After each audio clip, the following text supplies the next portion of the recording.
رمضان المبارک، برکتوں اور عبادات کا مہینہ۔ السلام علیکم ورحمۃ اللہ وبرکاتہ۔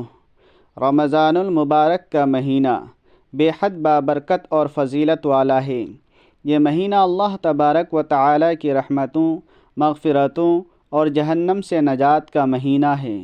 اس ماہ مقدس میں اللہ تعالی کی خاص عنایت کا اندازہ اس بات سے لگایا جا سکتا ہے کہ ایک نفل کا ثواب فرض کے برابر اور ایک فرض کا ثواب 70 گنا زیادہ عطا کیا جاتا ہے۔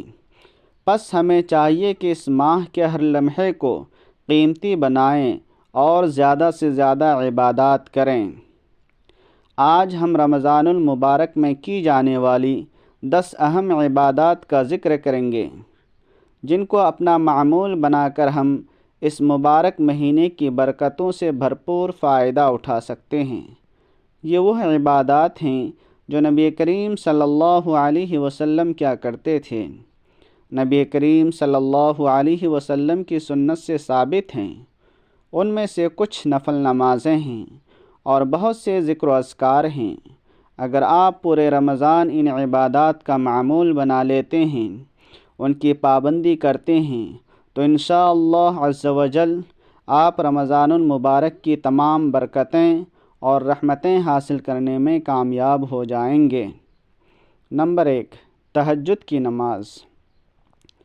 تہجد کی نماز بے پناہ فضیلت رکھتی ہے۔ یہ وہ نماز ہے جسے نبی کریم صلی اللہ علیہ وسلم کبھی ترک نہیں فرماتے تھے۔ اس وقت اللہ رب العزت خود آسمان دنیا پر نزول فرماتے ہیں اور پکارتے ہیں، ہے کوئی مجھ سے رزق مانگنے والا، میں اسے رزق عطا کر دوں۔ ہے کوئی اپنی گناہوں کی بخشش مانگنے والا، میں اسے بخش دوں۔ ہے کوئی بیمار اپنی بیماری سے شفا مانگنے والا، میں اسے شفا عطا کر دوں۔ ہے کوئی مغفرت طلب کرنے والا کہ میں اسے بخش دوں۔ یہ اعلان کیا جاتا ہے، اور آپ جانتے ہیں کہ فرض نمازوں کے بعد سب سے اہم ترین جو نماز ہے، سب سے افضل جو نماز ہے، وہ تہجد کی نماز ہے۔ اور تہجد کے وقت اللہ رب العالمین کے سامنے رونا یہ اللہ کو بہت زیادہ پسند ہے۔ اللہ سے مانگنا یہ اللہ کو بہت زیادہ پسند ہے۔ آپ سحری میں اٹھیں تو سب سے پہلا کام آپ تہجد کی نماز ادا کریں۔ تہجد کی نماز ہماری پورے رمضان مس نہیں ہونے چاہیے۔ پابندی کے ساتھ تہجد کی نماز ادا کریں، اور تہجد کی نماز پڑھنے کا طریقہ بھی بالکل آسان ہے۔ آپ 2 رکعت کر کے 4 رکعت، 6 رکعت، 8، 10، 12 رکعت تک پڑھ سکتے ہیں۔ تہجد کی نماز کم از کم 2 رکعت اور زیادہ سے زیادہ 12 رکعت تک پڑھی جا سکتی ہے۔ اگر وقت کم ہو تو 2 رکعت ضرور پڑھیں۔ نمبر 2، سحری کا اہتمام۔ سحری کا کھانا سراسر برکت ہے۔ نبی کریم صلی اللہ علیہ وسلم نے فرمایا، سحری کیا کرو کیونکہ سحری میں برکت ہے۔ بخاری شریف۔ بہت سے لوگ ہوتے ہیں جو کہتے ہیں ہمیں سحری اچھی نہیں لگتی، ہمیں اس وقت کھانے کا دل نہیں کرتا۔ آپ کو کون کہہ رہا ہے کہ آپ 8 یا 10 طرح کا کھانا کھاؤ، پیٹ بھر کے کھاؤ؟ اگر کھانے کا دل نہ کرے تو 1 گھونٹ پانی یا 1 کھجور ہی کھا لیں، لیکن سحری ضرور کریں۔ نمبر 3، روزے کی پابندی۔ رمضان کے روزے فرض ہیں اور بلا عذر چھوڑنا جائز نہیں۔ ہاں، شریعت نے جن کو اجازت دی ہے، جیسے مسافر ہے، بیمار ہے، وہ چھوڑ سکتا ہے، یہ ایک الگ بات ہے۔ ایسی ہی جان بوجھ کر بغیر کسی عذر شرعی کے کام کا بہانہ بنا کر آپ روزہ نہ چھوڑیں۔ نبی کریم صلی اللہ علیہ وسلم نے فرمایا، جس نے رمضان کا 1 روزہ بلا عذر چھوڑ دیا، وہ اگر پوری زندگی بھی روزے رکھے تو اس کی تلافی نہیں ہو سکتی۔ ابو داؤد شریف۔ نمبر 4، 5 وقت کی نماز کی پابندی۔ نماز دین کا ستون ہے۔ آپ جانتے ہیں کہ حشر کے میدان میں قیامت کے دن سب سے پہلے نماز کے بارے میں پوچھا جائے گا۔ اگر آپ کی نماز درست ہوئی تو پھر دیگر اعمال بھی آپ کے قبول، اگر نماز نہیں ہے تو پھر آپ کا کوئی عمل قبول نہیں کیا جائے گا۔ تو نماز ہمیں بالکل ترک نہیں کرنی ہے۔ اس رمضان میں کوئی بھی نماز ہماری چھوٹنی نہیں چاہیے۔ ہوتا یہ ہے کہ بہت سارے لوگوں کی عادت بن چکی ہے کہ وہ سحری کر کے سو جاتے ہیں، نہ فجر پڑھتے ہیں، پھر نہ ظہر ان کی ہوتی ہے، عصر میں جا کر اٹھتے ہیں۔ تو آپ روزہ رکھتے ہیں اور نماز چھوڑ رہے ہیں۔ نماز کا جان بوجھ کر چھوڑنا یہ ناجائز اور حرام ہے اور ایک گناہ کا کرنا ہے۔ اس طرح آپ روزے کی حالت میں گناہ کا کام کرتے ہیں۔ روزہ رکھنے کے باوجود اگر کوئی نماز چھوڑ دیتا ہے تو وہ رمضان کی روحانیت سے محروم ہو جاتا ہے۔ قیامت کے دن سب سے پہلا سوال نماز کے بارے میں ہوگا۔ نمبر 5، قرآن مجید کی تلاوت۔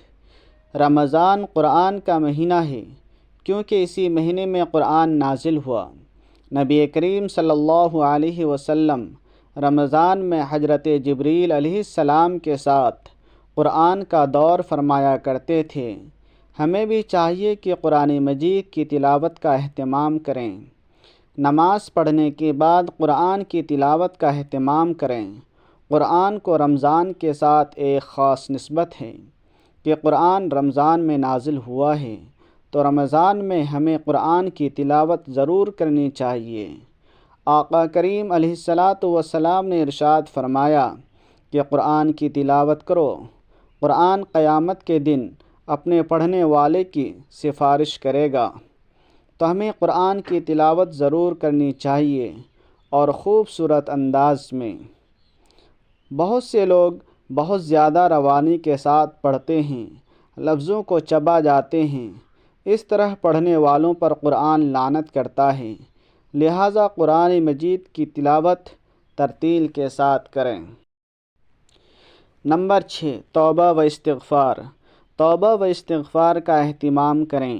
نبی کریم صلی اللہ علیہ وسلم روزانہ 70 سے 100 مرتبہ استغفار کیا کرتے تھے۔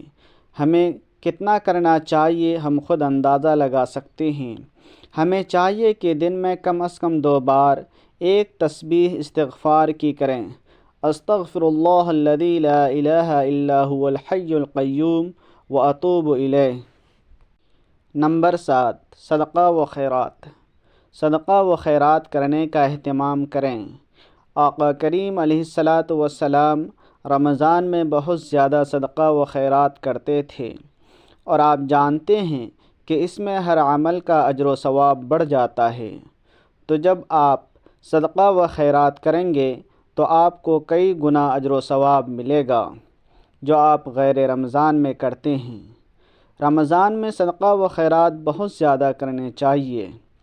آپ پڑوسیوں میں دیکھیں، آس پاس کوئی غریب رہ رہا ہے، کسی کے پاس سحری و افطاری کا سامان نہیں ہے، راشن ڈلوا دیں، کچھ پیسے دے دیں، ضرورت مندوں کی مدد کریں اور زکوٰۃ کی ادائیگی میں سستی نہ کریں۔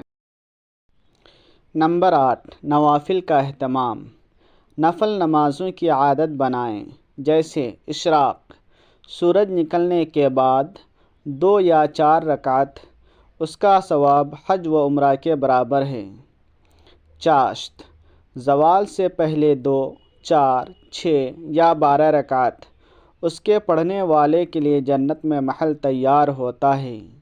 اوابین، مغرب کے بعد 6 رکعت، اس کا اجر 12 سال کی عبادت کے برابر ہے۔ نمبر 9، نماز تراویح کی پابندی۔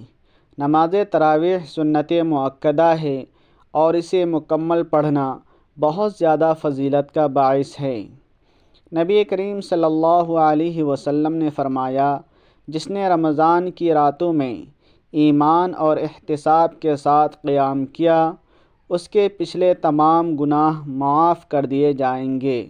بخاری شریف۔ نمبر 10، درود شریف کی کثرت۔ درود شریف پڑھنے سے رسول اللہ صلی اللہ علیہ وسلم کی شفاعت نصیب ہوگی اور برکتوں میں اضافہ ہوگا۔ کچھ آسان درود: اللہم صلی علی محمد وعلی آل محمد کما صلیت علی ابراہیم وعلی آل ابراہیم انک حمید مجید۔